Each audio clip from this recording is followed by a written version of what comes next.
My name is Alecia, and I am 34 years old.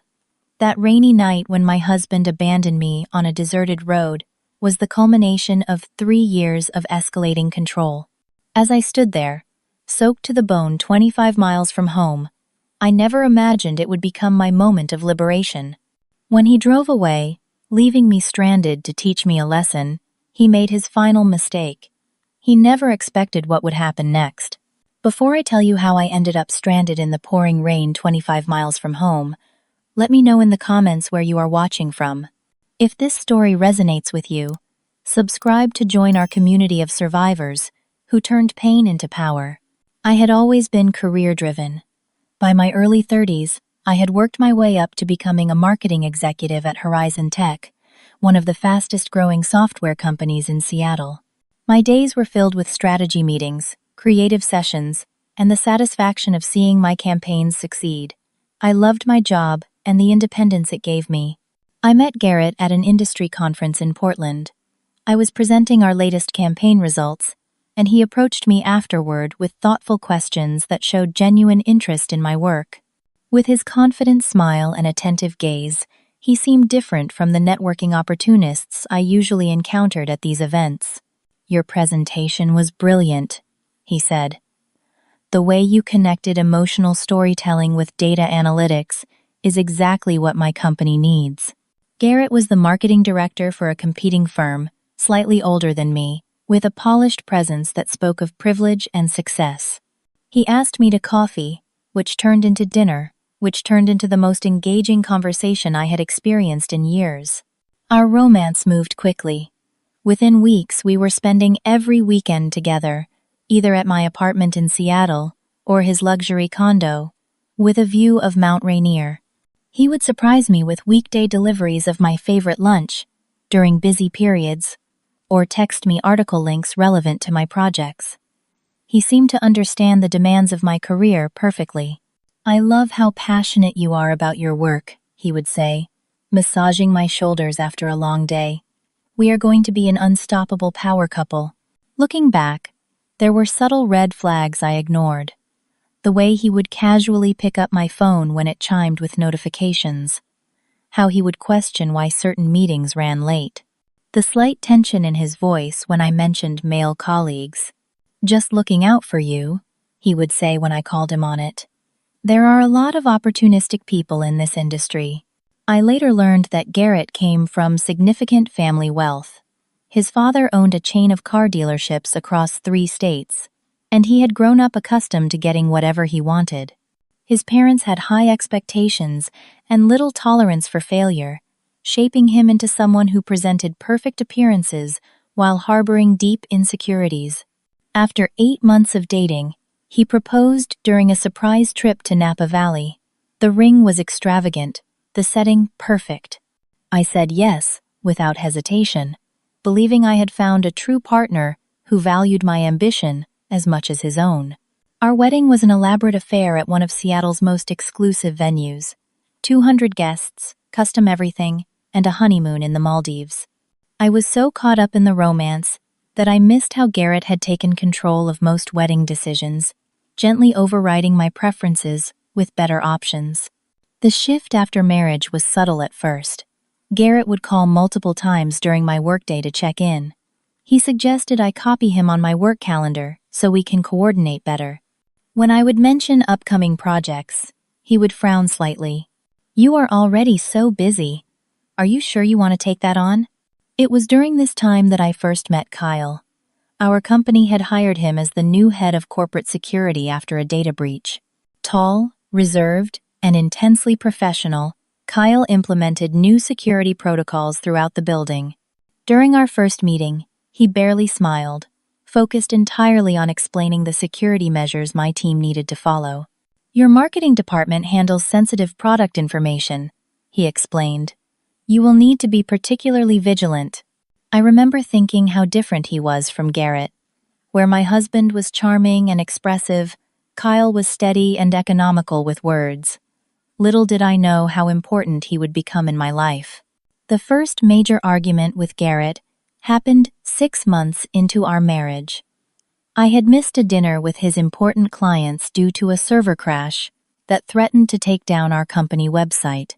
I worked with our IT team until 10 at night to resolve the issue. When I finally got home, Garrett was waiting in the dark living room, a glass of scotch in his hand. "You embarrassed me tonight," he said quietly. "Carl Baker could have doubled our business connections." "I texted you about the emergency," I replied, exhausted. "The entire marketing campaign would have failed if we did not fix it." "Your priorities seem clear," he said, walking past me to the guest bedroom. The next morning, he apologized with flowers and breakfast. "I overreacted. I just missed you and wanted to show you off to everyone." The apology felt good, but it established a pattern. Garrett would push boundaries, withdraw affection when displeased, then reconcile with grand gestures. After each cycle, he increased his monitoring of my schedule and communications. I started justifying his behavior to myself. He was not controlling, just protective. He was not jealous, just devoted. I was the lucky one to have a husband who cared so much. I was wrong. As my career continued to flourish, Garrett became increasingly dissatisfied with my work hours and success. What once seemed like supportive interest transformed into constant scrutiny. He would text me throughout the day, expecting immediate responses, and question why certain meetings took so long. "I just worry about you, overworking yourself," he would say, when I expressed frustration. "Someone has to look out for your well-being." 6 months into our marriage, Garrett asked for access to my work email to help manage your schedule better than you do. When I refused, citing company confidentiality policies, he spent days giving me the cold shoulder, making comments about secrets and transparency in marriage. The incident at the Horizon Tech Christmas party marked a turning point. My team had just landed the Walker account, a major victory we had been pursuing for months. Our CEO, Richard, was praising my strategy in front of the executive team when Garrett interrupted. "Alecia has been working too hard on this," he said, putting his arm around my waist too tightly. "I barely see my wife anymore. Richard, you should give her a break before I have to steal her away completely." The awkward silence that followed was excruciating. Richard gave a tight smile and moved on, but the damage was done. I had been undermined in front of everyone who mattered professionally. In the car afterward, I confronted Garrett. "You embarrassed me in front of my entire company." "I was joking," he replied dismissively. "Everyone thought it was charming. You are being oversensitive."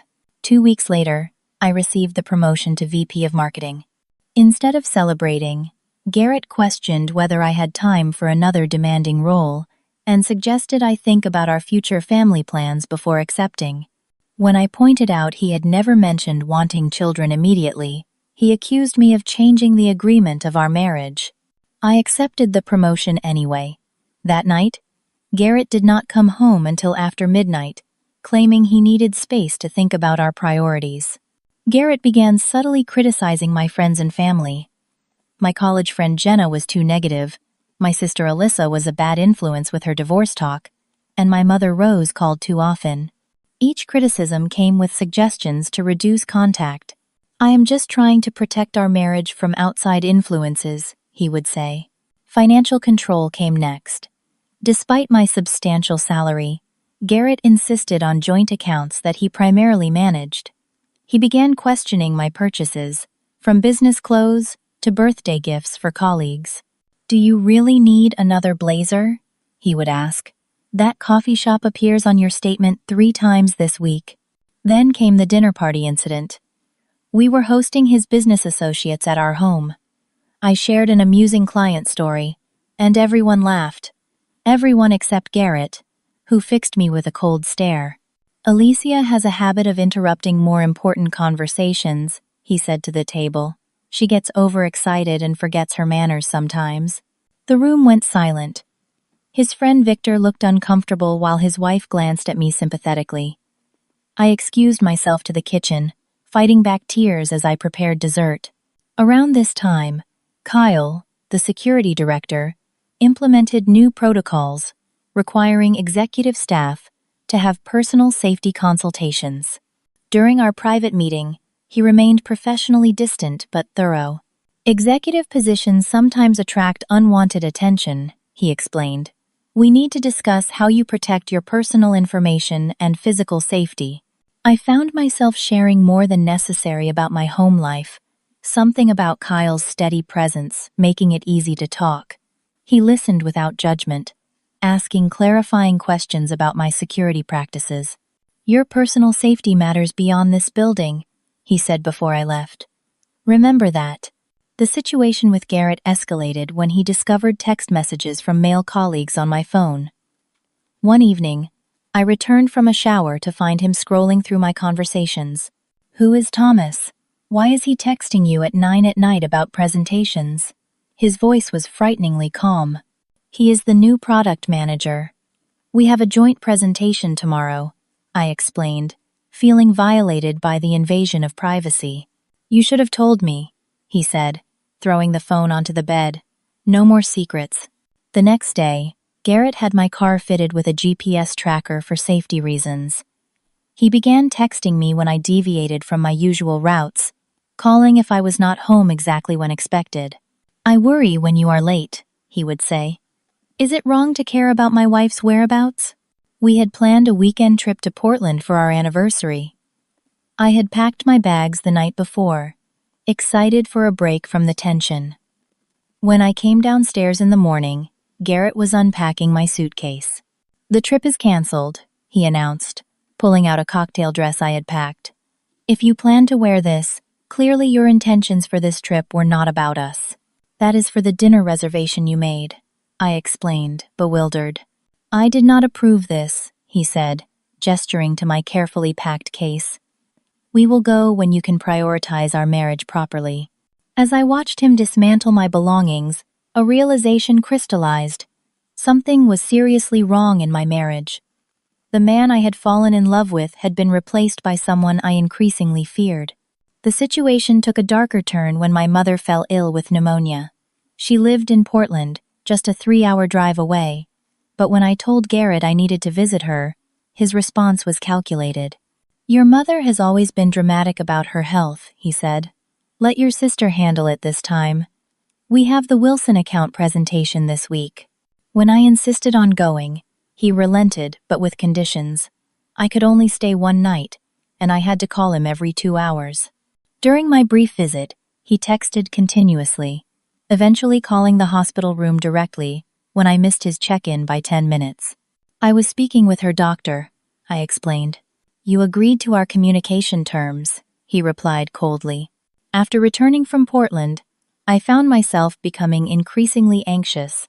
I was walking on eggshells in my own home, second-guessing every decision. That was when I reached out to Kyle at work, asking if he would meet me for coffee to discuss additional security protocols. We met at a small cafe 3 blocks from the office. Kyle listened intently as I vaguely described my concerns about privacy and security at home. Though I never explicitly mentioned Garrett, Kyle seemed to understand the subtext. Sometimes security threats come from unexpected sources, he said carefully. As a security professional, I can offer consultation services outside of work hours if needed. He gave me his personal card with a handwritten number on the back. This line is secure and private. I tucked the card into my wallet, feeling both reassured and frightened that I might need it.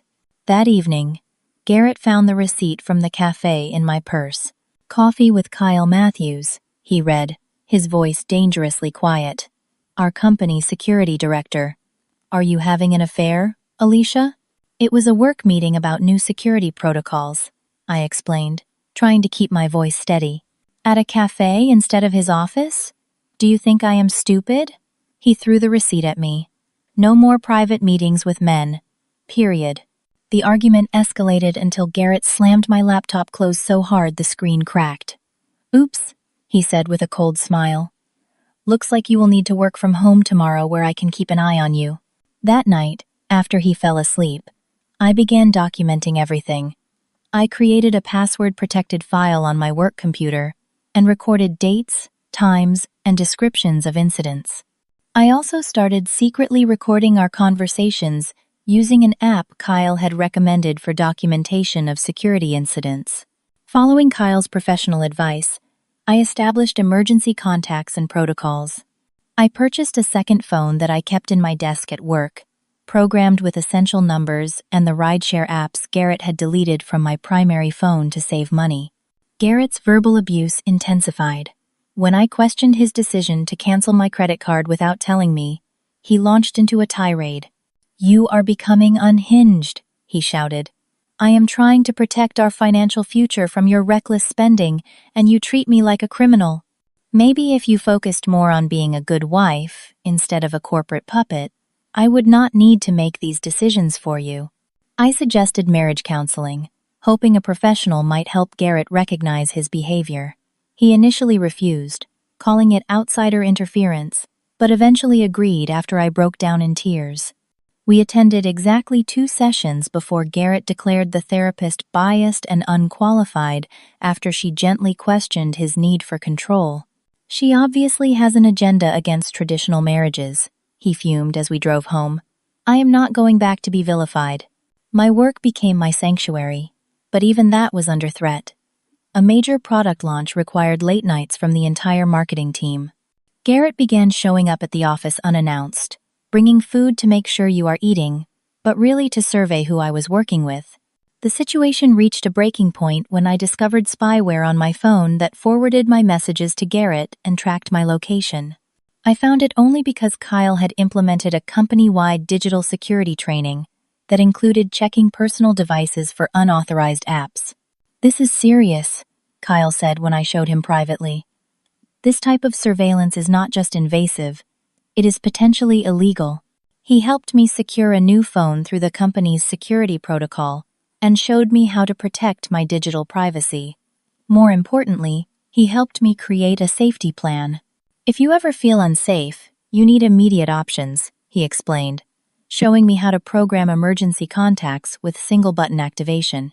When I confronted Garrett about the spyware, he turned it back on me with frightening effectiveness.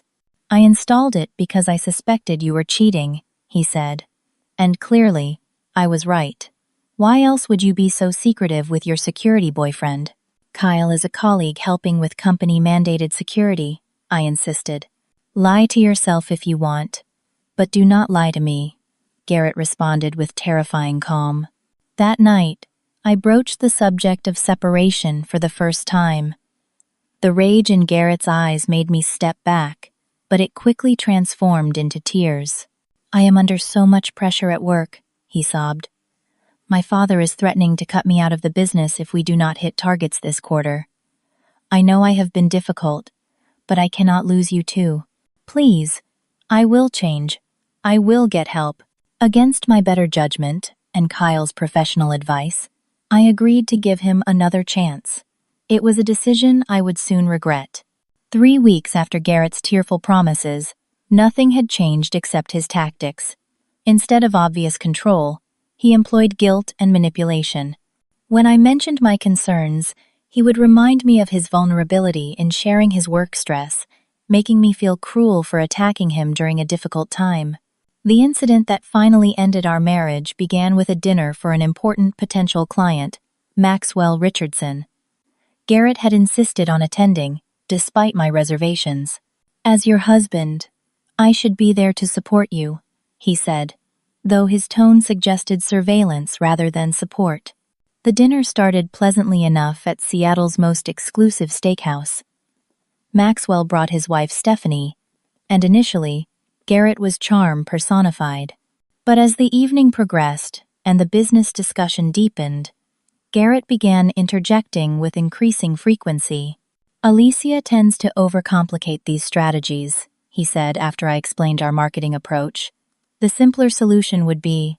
When Maxwell asked about our international capabilities, Garrett answered before I could, providing incorrect information I had to carefully correct. "My husband is thinking of our previous approach," I said diplomatically.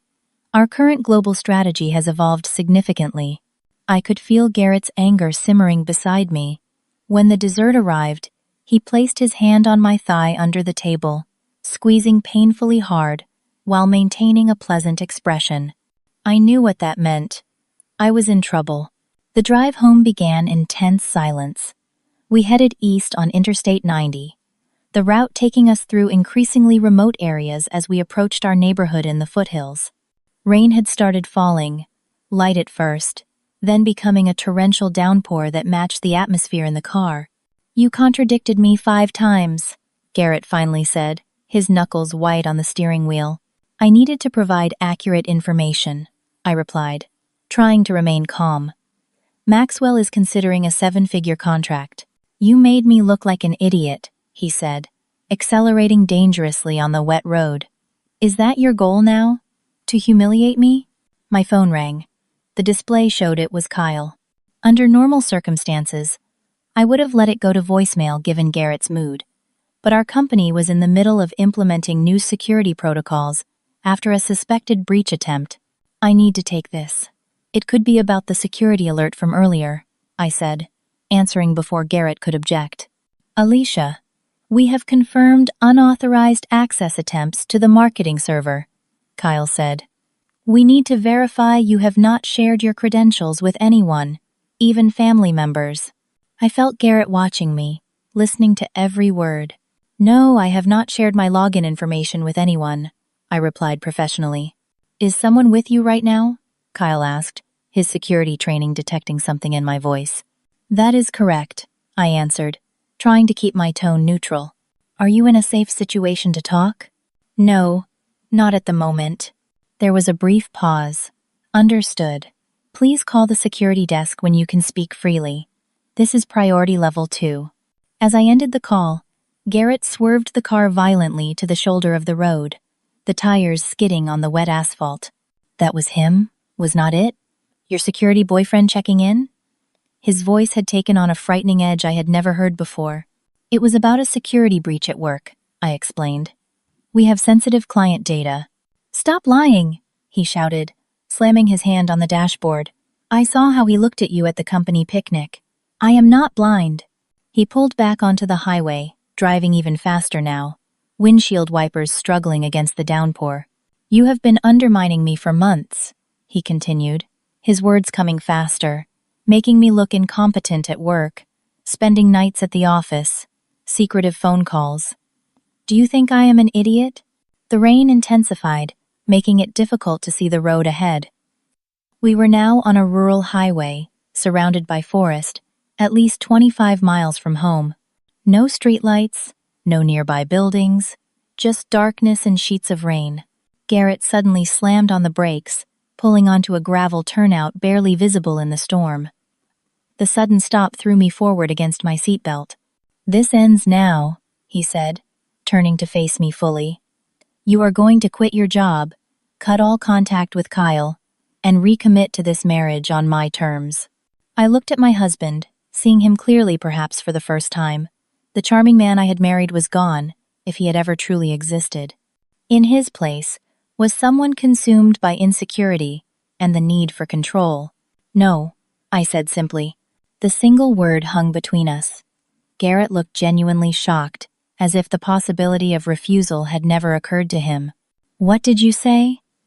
His voice was dangerously quiet. I said no. I will not quit my job. I will not cut contact with colleagues. And I will not continue in a marriage built on control and fear. His face contorted with rage. "Get out." "What?" "Get out of the car. Now." He reached across me and opened my door, rain immediately pelting the interior. "Garrett, we are in the middle of nowhere. It is pouring rain. You need to learn a lesson about respect and who is in charge in this marriage. Get out, or I will drag you out." I believed him. The look in his eyes told me he was capable of exactly that. I unbuckled my seatbelt and stepped out into the torrential downpour. Within seconds, I was soaked completely through, my hair plastered to my face, my clothes clinging to my body. Garrett leaned across the seat. "Start walking. Maybe the 25 miles home will give you time to reconsider your priorities and your attitude." He pulled my door closed and drove away, taillights disappearing into the rainy darkness. I stood there, water streaming down my face, feeling strangely calm. This was the moment everything became absolutely clear. There was no going back, no more chances, no more benefit of the doubt. In abandoning me here, Garrett had freed me from any lingering doubt or guilt. The rain continued to pour as I reached into my bra, where I had hidden my secondary phone after Kyle had advised me to always have communication, means that cannot be easily taken. With shaking, wet fingers, I pressed the emergency contact button we had programmed. It rang only twice before Kyle answered. "Alecia, are you okay?"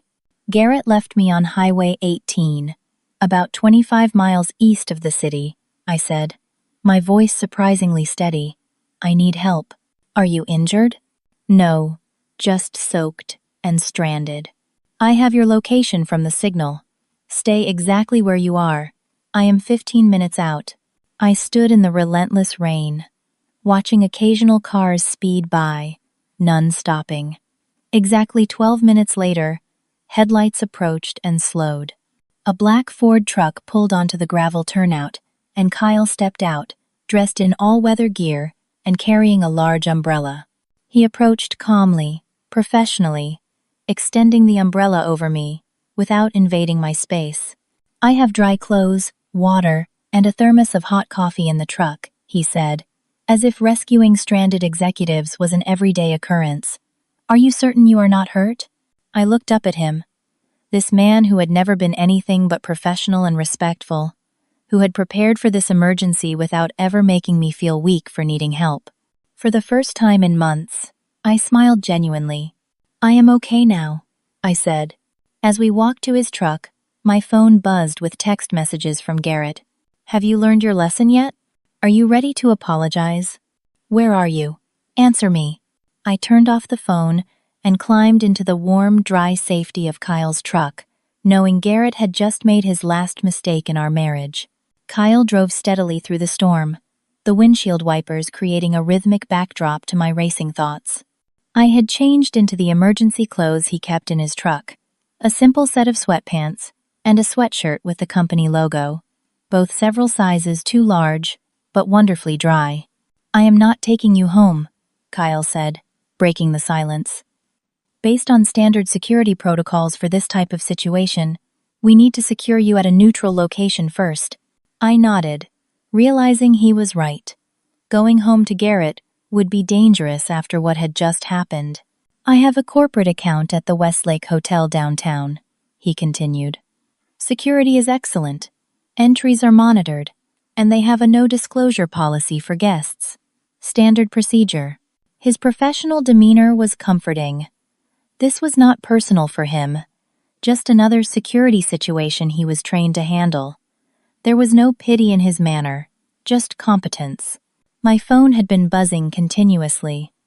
When I finally checked it at a stoplight, I had 27 missed calls and 46 text messages from Garrett, escalating from annoyance to rage to panic. "Where are you?" "This is not funny." "I am driving back to find you. Answer me." "If you called someone for a ride, you will regret it." "I am coming home. You better be there." Kyle glanced at the screen. "You should document all of this. It will be important later." At the hotel, Kyle efficiently checked me in under the corporate account, escorted me to the room, and performed what he called a standard security sweep. He then positioned himself outside my door. "I will remain on site to ensure there are no security breaches," he explained. "Please use the hotel phone if you need assistance. My team is monitoring your husband's location through his vehicle's GPS." Standard procedure for potential threat assessment. I was struck by how he maintained absolute professionalism while providing exactly the protection I needed. There was no emotional messiness, no taking advantage of my vulnerability, just clear boundaries and expertise. That night, I made two decisions. I would file for divorce immediately, and I would get a restraining order. In the morning, Kyle connected me with Amy, an attorney specializing in domestic abuse cases who had worked with the company before.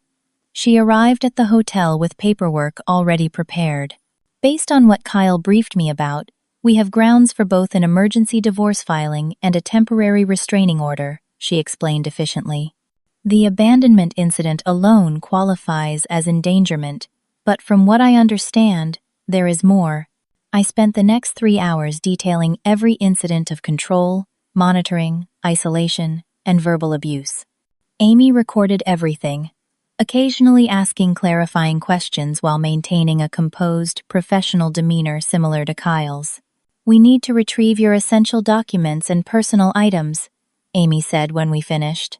"Do you feel comfortable returning to your home with proper security?" The thought of facing Garrett terrified me, but I needed my passport, birth certificate, and irreplaceable family photographs. "I will handle it," Kyle said.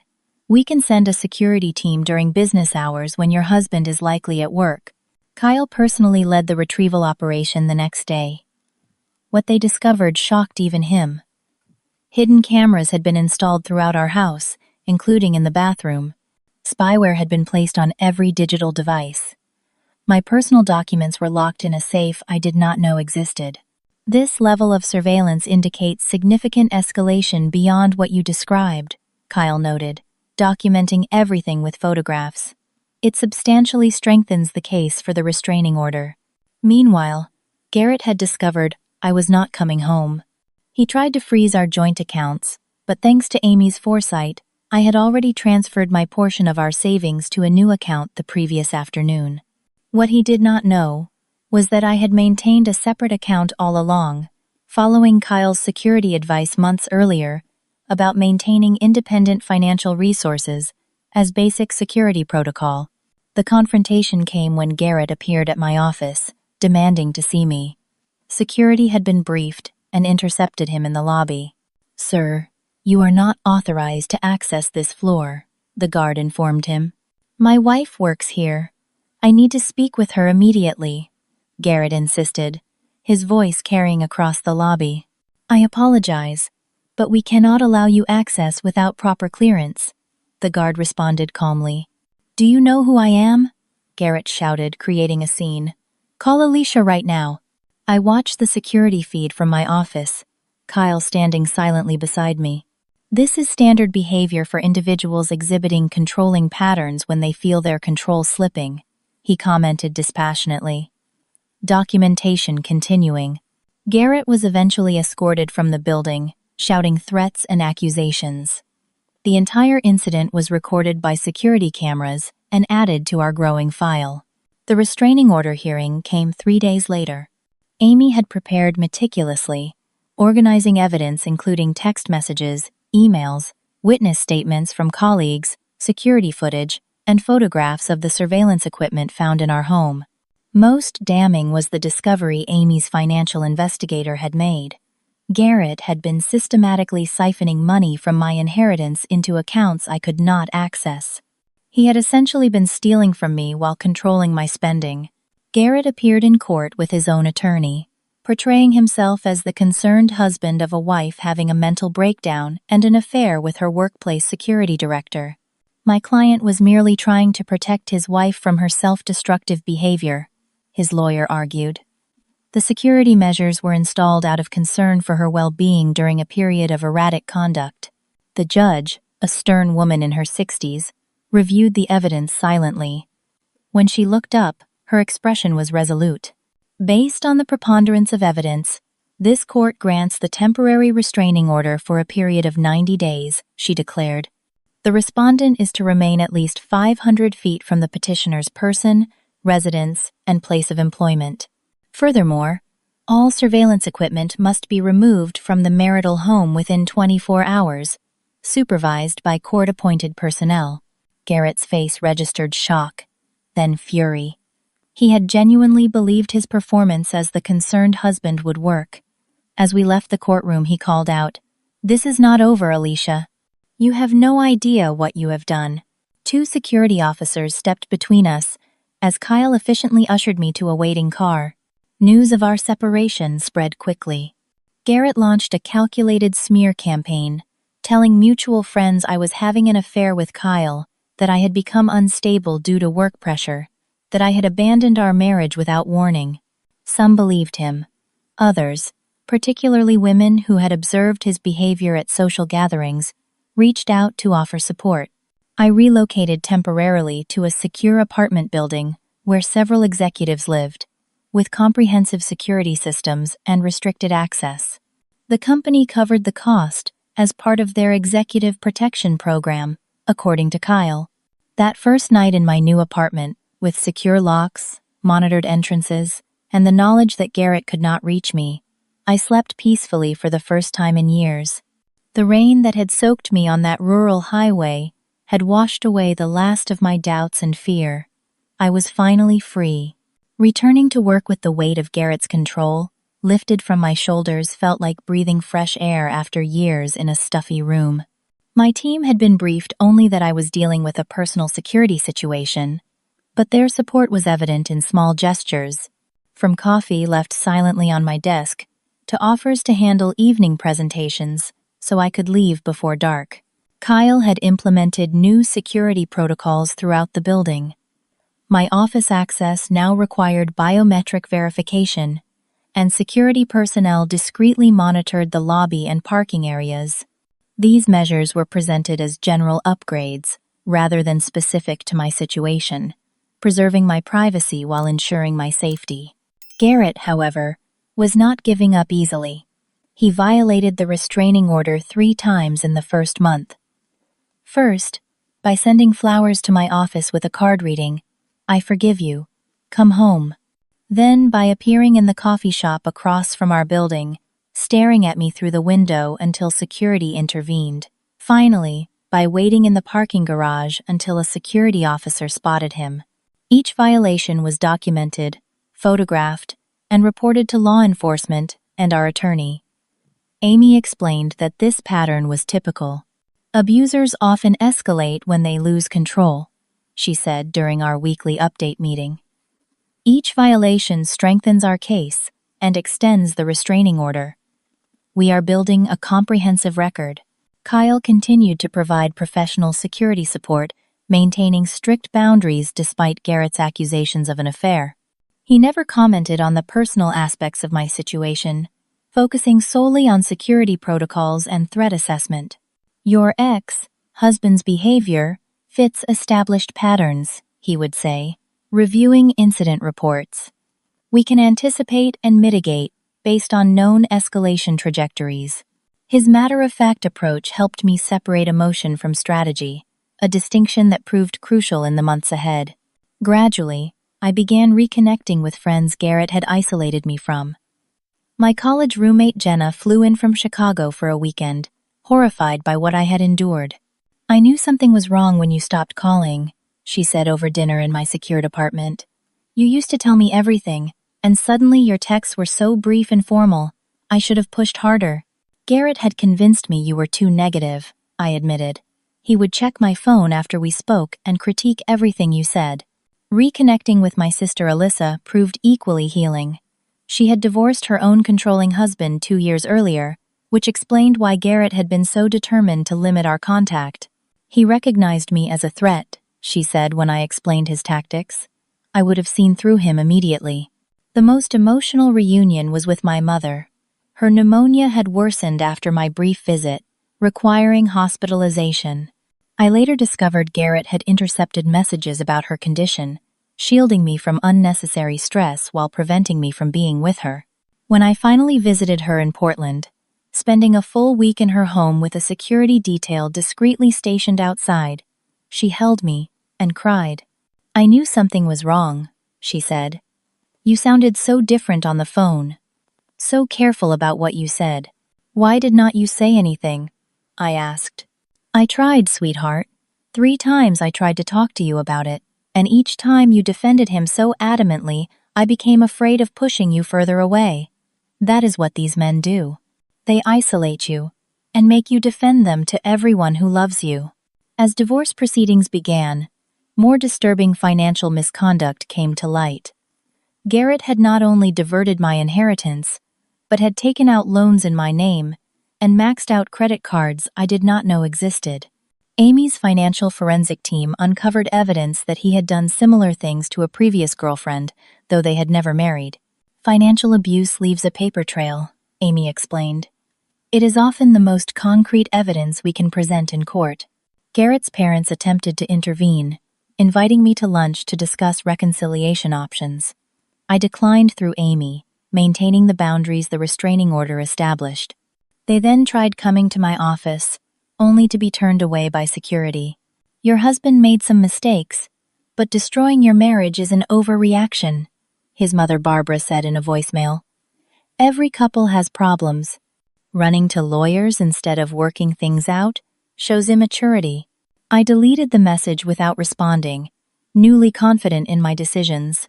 The guilt Garrett had cultivated so carefully had finally dissolved. The most unexpected support came from Garrett's former girlfriend, Tiffany, who contacted me through Amy after hearing about our divorce from mutual acquaintances. "I lived through 2 years of what you experienced," she wrote. "The monitoring, the criticism, the isolation. When I finally left, he stalked me for months. I wish I had pressed charges instead of just disappearing. You are doing the right thing by creating an official record." Her validation helped counter the narrative Garrett was spreading among our social circle that I was unstable and overreacting.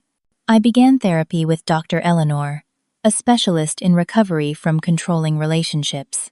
Our weekly sessions helped me recognize how gradually the control had escalated and how Garrett had exploited my tendency to see the best in people. "Coercive control works incrementally," she explained.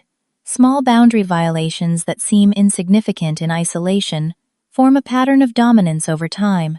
Your strength is in recognizing it before it progressed to physical violence." Kyle's team continued documenting Garrett's escalating behavior. He began appearing at restaurants I frequented, showing up at industry events he knew I would attend, and once even followed the company car taking me to the airport for a business trip. "He is testing boundaries systematically," Kyle noted, reviewing the latest incident report.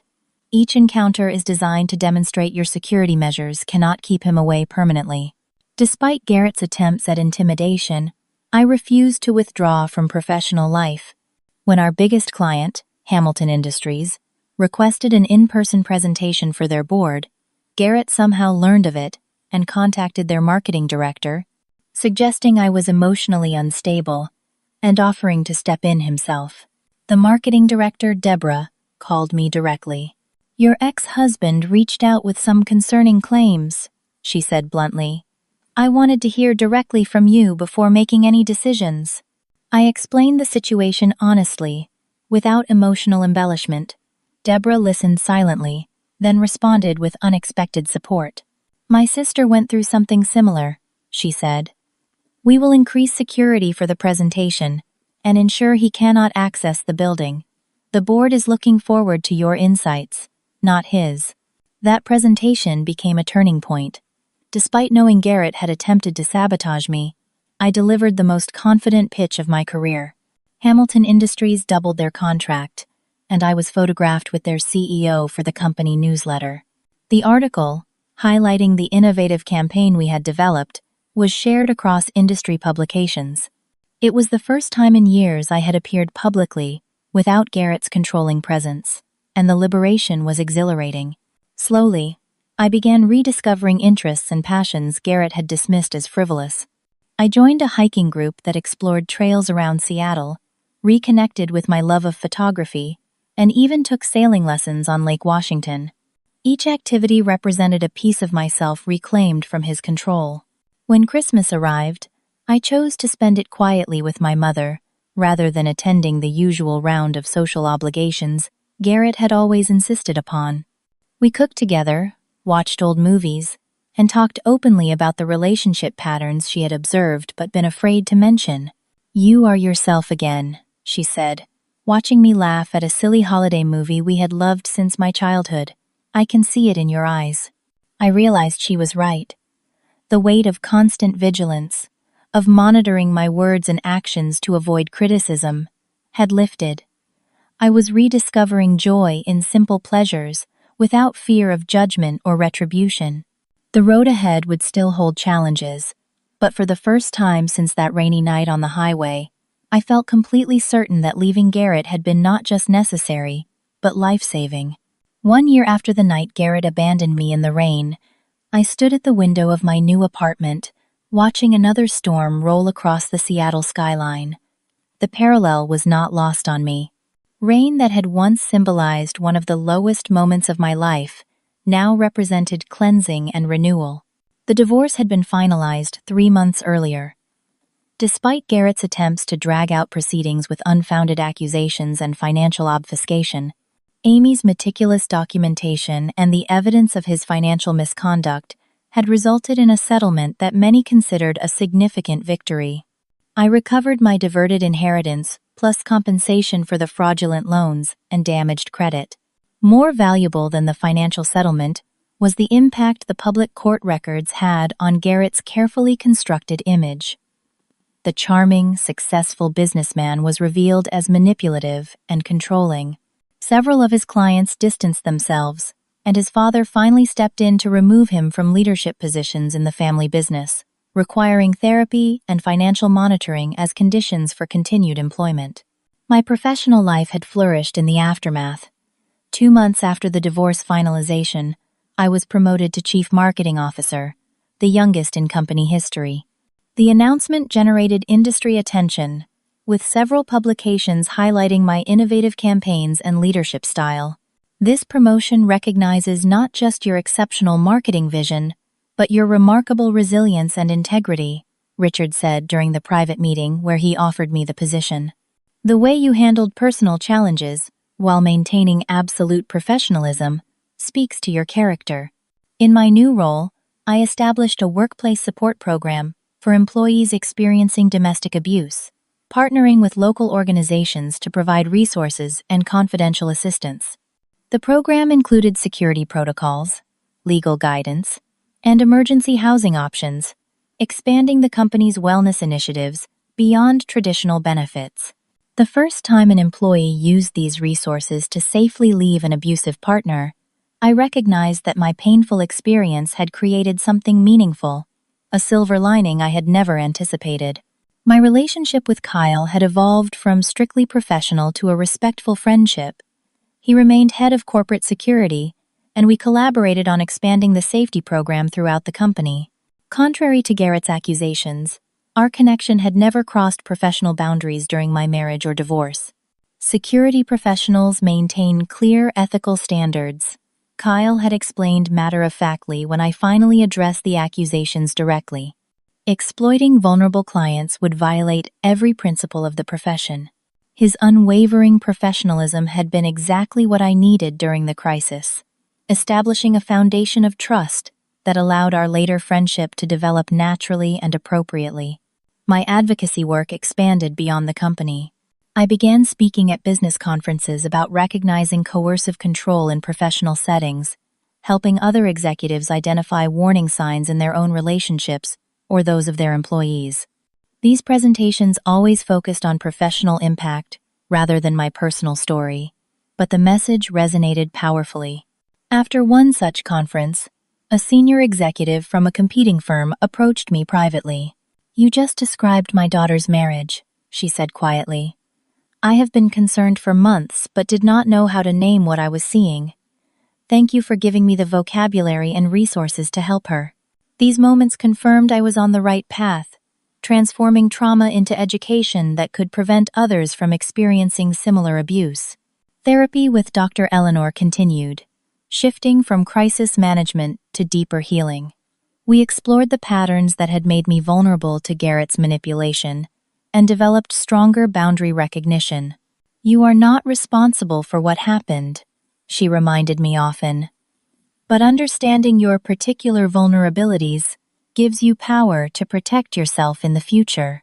I reconnected with my authentic self through this process, rediscovering the confident, independent woman who had been gradually erased during my marriage. Simple pleasures, from choosing a restaurant without considering someone else's criticism to decorating my apartment with colors Garrett had deemed tasteless, became acts of reclamation. 9 months after the divorce, I encountered Garrett unexpectedly at an upscale restaurant downtown. I was dining with colleagues, celebrating a successful campaign launch, when he walked in with business associates. He looked diminished somehow, his confident swagger replaced by a careful restraint. Our eyes met briefly across the room. I felt a momentary tightening in my chest, an echo of old fear, but it passed quickly. What surprised me most was the emotion that followed: compassion. Not for his current situation, but for the deeply insecure person who needed control to feel powerful. I returned to my conversation without acknowledging him further. Later, as we left, he remained at his table, watching, but making no attempt to approach. The restraining order had expired, but he maintained distance, perhaps finally recognizing the consequences of his actions. That moment marked a significant milestone in my healing. I had faced my abuser without fear controlling my response. His power over my emotional state had finally broken completely. The deepest lessons from this journey came gradually, through reflection and integration.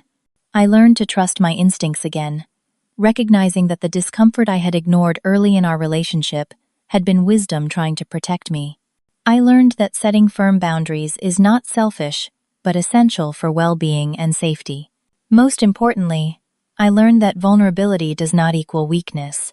Sharing my experience, initially with therapists and attorneys, then with trusted friends, and finally through professional advocacy, transformed isolation into connection and shame into purpose. One evening, sitting on my balcony watching the sunset over Puget Sound, I realized I had finally found peace. Not because everything was perfect, but because I had reclaimed my life on my own terms. The woman Garrett had tried to diminish and control had emerged stronger, wiser, and more compassionate. The rain that had soaked me that night on the highway had washed away illusions and pretense, leaving clarity and truth in their place. What Garrett had intended as punishment had become liberation. His cruelty had ended that night, replaced by a journey toward authentic freedom and self-trust. As I share this story, I wonder how many of you have faced similar moments of clarity in your own relationships, that instant when you finally see the truth that has been hidden beneath manipulation and control. If my journey resonates with you, please share your thoughts in the comments below. Your story matters and deserves to be heard. If this story helped you recognize patterns in your own life or someone else's, please subscribe to our channel for more narratives of survival and transformation. Every like and share helps another person find these stories when they need them most. Remember, the moment you choose yourself is the moment everything can change. Thank you for listening to my story. May you find the courage to honor your own truth, whatever that may be.